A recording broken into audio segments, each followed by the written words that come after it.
Assalamualaikum warahmatullahi wabarakatuh. Ayan, mga idol, mga busing, mga kapatid, luto tayo ng tinula na manok, pampaganda ng lalaki. Ayan, pampagandang lalaki. Inshallah. Sana oil.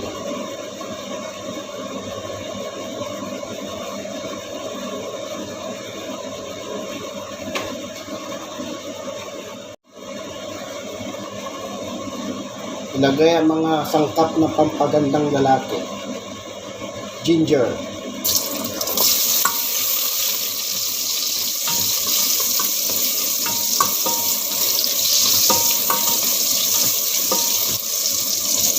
Bawang.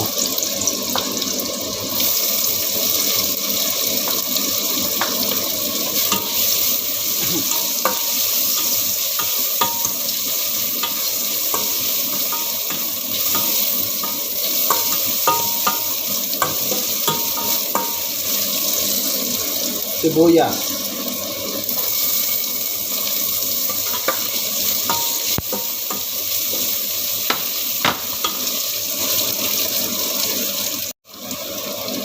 Kamatis, pampakinis ng kutis.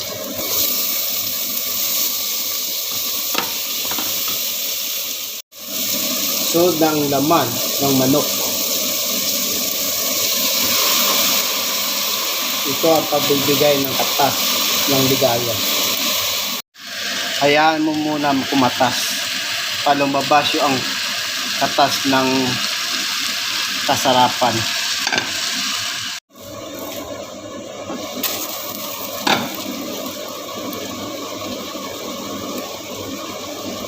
Isunod ang tubig na walang hanggang nakakagwapuhan.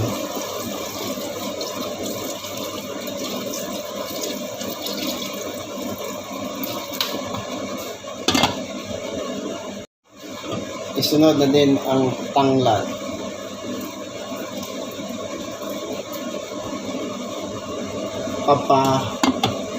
Aroma, pampabango ng kapugian. Isunod ang gulay, pampalakas ng katawan.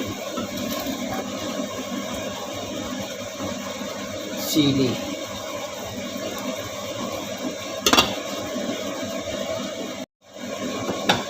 Isunod ang mga spices ng kapugian. Lahat-lahat na gandang lalaki, cute, mistiso, puti. Ayan, buhos na lahat.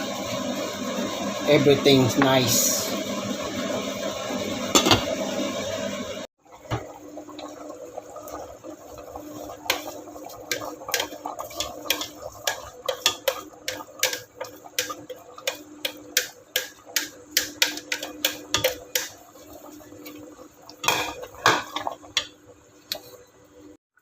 Ayan na, oh. Luto na yung tinulang manok with balunggay. Pampapugi. Alhamdulillah. Sa'yo ng balitang supat. Ano magkang balita? Hindi pa. Hindi pa.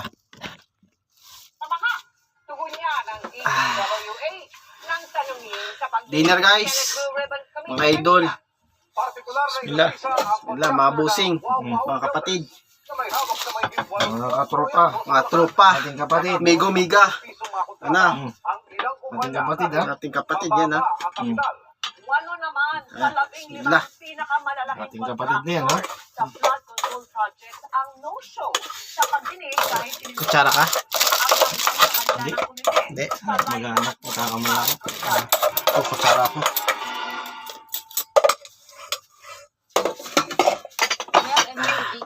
Binanggit nyo na 8 pinakamalalaking contractor ng flood control project ay isasampina na tapos hindi dumalos sa pagdinig kanina. Style ng mga bulok. Tapos yung magnakap, kunyari, may mananagot. Dapat yung pa yung mananagot na yan, yung pa yan. Sa First Engineering District ng Bulacan. My office received reports that there were ghost projects in the municipalities of Sarap. Caloocan, Bismillah. Malolos, and Hagonoy in the province of Bulacan. Can you confirm this? Yes, Your Honor. That's true. Well, this is information that we have received, Your Honor. And the contractor, allegedly, Wawaw Builders. Wow, goodness. Wow yan. That's correct, Your Honor. Sa pagdinig ng Senate Blue Ribbon Committee kanina tungkol sa mga umano'y anomalya sa flood control project, sabi ng DPWH, mula 2022 hanggang 2025, 85 projects na nagkakahalaga ng 5.91 billion pesos ang nabubuo ng Subhanallah. builders sa Bulacan. Sa buong bansa, 9 billion pesos ang kontrata ng Wawaw. Iniimbestigahan daw ito ngayon ng DPWH, pero nirelieve na ni Secretary Manny Bonoan ang buong District Engineering Office. Was there a senator or a congressman who inserted that for that particular area? Well, we'll just have to find out, Your Honor. Walang dumalo mula sa Wawaw Builders sa pagdinig. Inamin naman ni Bonoan na may ghost project sa nakaraang 2 taon. Kung nakalagay doon completed, tapos ghost, edi lahat nung nag-report hanggang doon sa USEC. I'm not saying involved yung USEC. Kasi nire-report lang sa kanila. Pero lahat ng bumaba, involved sila. Kasi bakit sila magre-report na completed kung wala? Meron po yung quality assurance unit in all levels, Your Honor. Meron sa district office, meron din sa regional office, Trabaho ko yun, and meron din sa, sa national Trabaho ko yung level, quality Your assurance. Honor. Isiniwalat naman ni Senador Win Gatchalian ang mababang capitalization ng mga kontraktor na nakakuha ng bilyong-bilyong pisong halaga ng flood control projects. Ang Quality MP assurance Capital coordinator Corporation, ako. halimbawa, Nawa naman, ang laging kalaban, yung pero mahigit 5 supervisor bilyong ako, piso yung ang nakuhang safety kontrata sa officer. gobyerno. Ang QM Builders naman, Hanap ng 125 million pesos butas. ang paid-up capital, Hanap ng butas pero para may mahigit ma-report lang 7 kahit billion kundi. pesos ang nakuhang kontrata. Trabaho niya yun. Trabaho yung hanap ng problema. Kanyang contract is 7.3 billion. Pero ang kanyang capital Basta may ma-report lang sa isang araw. 1.2 million. So ang punto ko ho, meron ho talaga Ang ano yun, ang mga ano sa mga building, sa mga ano, wag dito. Sa facility natin. Sagot ng may-ari ng QM Builders, Mga kwarto ka maghanap. sila. Isang hardware store at isang Mga construction unit. na pareho ng pangalan. Siguro daw para sa hardware store ang nakuhang financial statements ng senador. Ang sinasabi niya, meron siyang 40 billion pesos. Yung NFCC, kinapagyan Yun, bawal ba ang gaalak dun, di ba? Halimbawa, may Magpasok yun ang dapat man yan. Wala eh. Wala sila, bantay sila kay. May monta hanggang 40 million. Pero uminit ang ulo ni Blue Ribbon Committee Chairman Senador Rodante Marcoleta nang sabihin ng QM Builders na wala pa silang nagawang proyekto sa gobyerno. Hindi ka pa nakagawa ng project? Hindi pa kasi Ba't andito ka? nagkakawa ko ng 1981. Nag-umpisa kami sa highway. Yung maliit na highway na nagtitinda ng bamboo. Ba't andyan ka? Bakit nasama ka sa Oh. labing limang contractors sa listahan ng Pangulo? Gumawa na tayo ng flood control O project. ngayon gumawa ka na naman. Ano ba talaga yung totoo? Baka hindi ka makauwi sa araw na ito. Nagsisinungaling ka na naman eh. Kanina sinabi mo hindi ka pa nakapag-umpisa eh. Galing to si Marcoleta. Bubuto Meron kita. akong hawak na martilyo rito. Sinasabi Sunod. ko. Mr. Chair. Hindi natin Huwag kang papakawalan. tatawa-tawa kasi hindi nakakatawa ito ah. Mr. Chairman. Dito lang nagsisinungaling ka na eh. Sa huli, pinasumite na lang ng komite ang financial statements ng kumpanya. Sabi naman ni Senador Mig Subiri, walang magagawa ang Public Works at Budget Department kung magpasok ng kung ano-anong proyekto ang mga mambabatas at maisabatas ang national budget. Paglabas po ng budget, iba lang itsura ng budget. Wala na po sila magagawa dahil batas po yan. Kailangan po nilang i-implement yun. That's the elephant in the room. Where are the sources of this fund? Manipilyon sana, magpanya, senador. Parang sa nangyari sa Napoles, lumabas na ang pangalan. Samantala, pinapa-reallocate ni Senador Bob Aquino ang 243 billion pesos na pondo para sa flood control sa 2026 national budget papunta sa mga munisipyong tukoy na madalas bahain. Matapos naman istabi ng pagdinig, pinasabpina ng Senate Blue Ribbon Committee ang 8 contractors na kasama sa pinangalanan ng Pangulo na 15 pinakamalalaking kontratista ng gobyerno sa flood control. Kapal ng mukha. Para kung ginagago itong committee natin na may sakit, bakasyon na, may mga prior schedule. Ano mas importante? Prior schedule, Mr. Chair? Or ito investigation ito because 544 billion Oh, pinag-uusapan natin. subhanallah. May move for Sinayang nilang pa, no? issuance of subpoena Tax natin. to absent invited Sabihin niya, may basta sa Pangulo. contractors, Mr. Chair, to require them Takot to be sila eh. present in the next hearing. I so move, Mr. Chair. I think the motion is in order. No objection. Ganyan dapat. Motion is Magtrabaho na kayo, hindi yung politika. Recommend to our Puro siraan. Senate Pro Ganyan. President Pro Tempore Pakita nyo sa nagtatrabaho kayo. of the corporations, not merely representatives. Kasi na subukan na natin dito yan, pag representatives, wala akong isasagot po yan. Kasama sa mga sinampina sila Sara Discaya ng Alpha and Omega General Contractor and Development Corporation, Maria Rome Angeline Rimando ng St. Timothy Construction Corporation, Yumir Villanueva ng Top Notch Cabinet Builders, Aderma Angeline Alcazar ng Sunwest Incorporated, Luisito Tiki ng LRTT Builders Incorporated, Edgar Acosta ng Highton Construction and Development Corporation, Romeo Miranda ng Royal Crown Monarch Construction and Supplies Corporation, at Mark Alan Arevalo ng Wawaw Builders. Vicky, sa susunod na 2 linggo ay lalabas na raw yung resulta ng investigasyon ng DPWH dito nga sa mga Maning Ghost Projects. Pinapaaral naman din ng mga senador yung pagkakaroon natin ng isang National Flood Control Master Plan. Vicky? Maraming salamat sa iyo, Mav Gonzalez. Patay na nang matagpuan ang isang ginang sa loob ng kanyang bahay sa Dingrat, sa Ilocos Norte. Nalampang motibo sa krimen. Nakatutok si CJ Torida ng GMA Regional TV. Nagagapos, may busal na plaster at walang saplot na panghitaas. Sa kalunos-lunos na lagay na tagpuan ng kanyang binan, ang gabi ng 39 anyos na si Jacqueline Cabudul sa kanyang bahay sa Barangay Lumpad, Dingras, Ilocos Norte nitong linggo. Pinuntahan si Cabudul ng binan dahil hindi sumasagot sa mga tawag na sa cellphone. Mag-isa lang ito sa bahay dahil hiwalay na sa asawa. Sana makonsin sa set. Kasi 2 yung anak niya na nag-aaral. Nakatakot sa atin yan. Nang suriin, may mga nakitang sugat at pasa sa ulo ng biktima.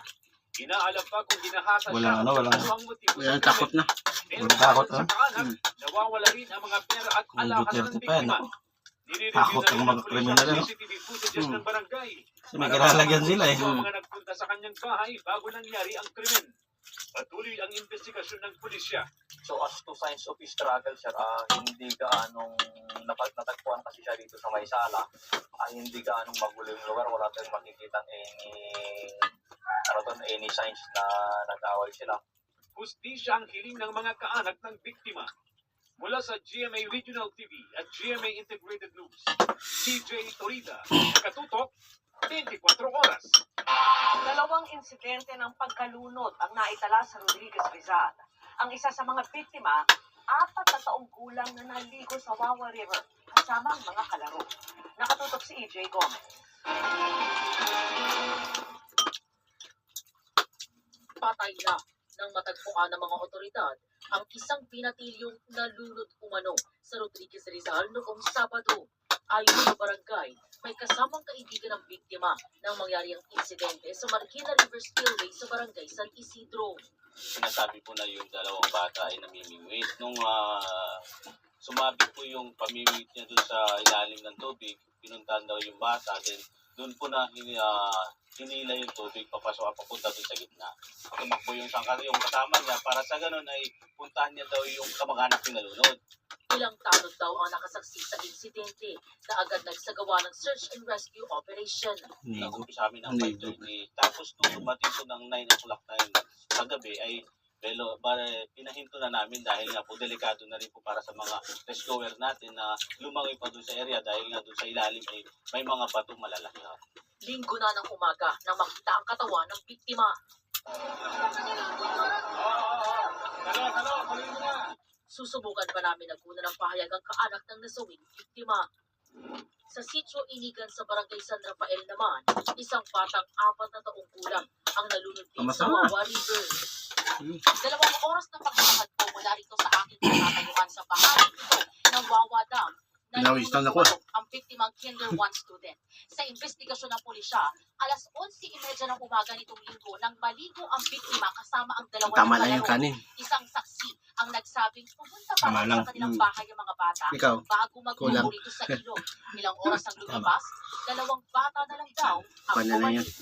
Tumagal daw ng 1 oras bago matagpuan ang bata ayon sa Kunin lang barangay. natin. Dead on arrival ang Ano? biktima Pamasawan. sa ospital. Ano pamasawan sa Tagalog? Sisikapin pa namin Ano? kunan ng pahayag ang Yung kaanak kanila, ng kainin biktima. yung Para sa GMA, wala nang kanin-kanin. EJ Gomez, nakatutok Oh. 24 oras. Sinampakan na ng reklamo ang lalaking nahulikam sa Caloocan habang sinasaktan ang anak ng kanyang girlfriend. Pero ang ina ng bata gustong iatras ang reklamo laban sa Gaga. doktor at sa halipay kasuhan ang kapatid na nag-post ng video. Paano Lakas na? si Jonathan Andal. Baliw. Anak mo yun? Hawak kamay ang magtuwing ito nang dumulog sa piskalya sa Caloocan. Bata pa? Sinampahan na nila ng reklamong child abuse. Ang lalaking nahulikam na nanakit sa biktimang 6 na taong gulang lang, ang suspect boyfriend ng nanay ng bata. Pero sabi ng nanay na nagtatrabaho abroad, niya-atras niya ang reklamo laban sa boyfriend. Sa halip ang kanyang irereklamo ay ang isa pa niyang kapatid na nag-post online ng video ng pang-aabuso sa kanyang anak. Sobrang stress ko po dito doon. Dahil sa ginawa sa mga post po ng kapatid ko na yun. Niya-atras ko ho yung kaso ng jowa ko, sir. Kasi binastos na rin ho ako sa social media. Sirang-sira na rin ho ako. So pag uwi ko ho, ang kakasuhan ko yung kapatid ko. Sobra ho yung paninirang ginawa sa akin sa social media ho, sir. Oo. Kasi ho, Malamang talaga ang ano, no? Oo. Ang ano, no? Ganun, ano? Iniingatan ko yung privacy ng anak ko. Paano Kaya na? ko po na-i-post yung video for awareness po para mabigyan ng hustisya yung sa pamangkin ko. Kwento ng ina ng biktima. Di mo yain na. Talagang panagutin ang boyfriend noong hindi pa ipinupost ng kapatid ang video. Yung sa sinabi po ng kapatid ko na wala akong balak kasuhan, sir, yung boyfriend ko. So, hindi ho totoo yun. Sabi ko ho talaga sa boyfriend ko, mahal kita, pero dapat panugutan mo yung... Hindi ho, sinabi mo na. Actually, sir, 2 beses ko ho siyang pinapunta sa DSWD ho at saka sa police ho kahapon. Hindi ko talaga siya tinakot at wala pa pong file. Inakusahan din niya ang kapatid ng pananakit sa kanyang anak nung nasa puder niya ito. Kaya ito ay pinagkatiwala sa boyfriend. Batay yan sa kwento ng huli. Nagsumbong ho sa akin yung jowa ko na bakit maraming kurot. Sobrang dahil o may mga peklat. Sabi ho ng anak ko, kinukurot daw ho ng nila ho doon. Yung nanay ko, ng mga yung mga tita niya ho. Sabi ho ng jowa ko, sinakta naman ho yung anak ko. Ginawa din niya yung ginagawa ho ng pamilya ko. Itinanggihan ng tiyahin ng bata na nag-post ng video. Ito yun. Hindi lalaki ng ganyan kalulusog yung anak niya kung sinasaktan dito. At wala po siyang napatunayang pasadyan kahit iharap ko sa kanya yung barangay ng 175 na nagharap-harap kami bago makuha yung bata ng lalaki. Sinabihan ko pa yung nanay, ipa-medical mo kung meron ka nakuwang bata. Tsaka in-interview yung mga bata mismo. Hindi kami kaharap. Sa Nobyembre, uuwi-ani ang ina ng bata para kunin ito at 3 iba pang anak sa mga kapatid. Pero nanindigan ang tiyahin. Hindi namin pwedeng ibigay kasi baka pag nakuha niya, ipapasa na naman yung sa kung sino-sinong tao. Tama. Ibibigay niya sa hindi ka mag-anak, hindi ka dugo. Kung kakasuhan niya ako, lalaban din po. Sabi ng Caloocan City Social Welfare Department, sila na lang ang kukuha sa kustodiya ng bata kung mapatunayan sa investigasyon na walang kakayahan ang nanay na alagaan ang anak at kung totoong sinasaktan din ng bata sa puder ng tiyahin. Pero wala pa tayong evidence no, na talagang sinasaktan. Status po tayo. Doon muna yan sa tiyahin. Para sa GMA Integrated News, Jonathan Andal, nakatutok 24 oras. Yung nagreklamo na pinusaktan ng tiyahin, magtabas ka na ng ebidensya. Pag wala ka na ilabas, wala. Wala. Wala na ibigay sa boyfriend. Hindi bibigay sa boyfriend. Case laban sa kanya. Nakatutok si Salima Refran. Kinumpirma ng abogado ni Vice President Sara Duterte na naghain na sila ng komento na rin ang Alhamdulillah, masyala. Itong lutong pampapugi. sa 27 Yan. pahinang komento na sinumite sa Korte Alhamdulillah. Suprema at nakapost sa website ng SC. Gagandang lalaki na kami. Ibasura ang motion for reconsideration Inshallah. ng Kamara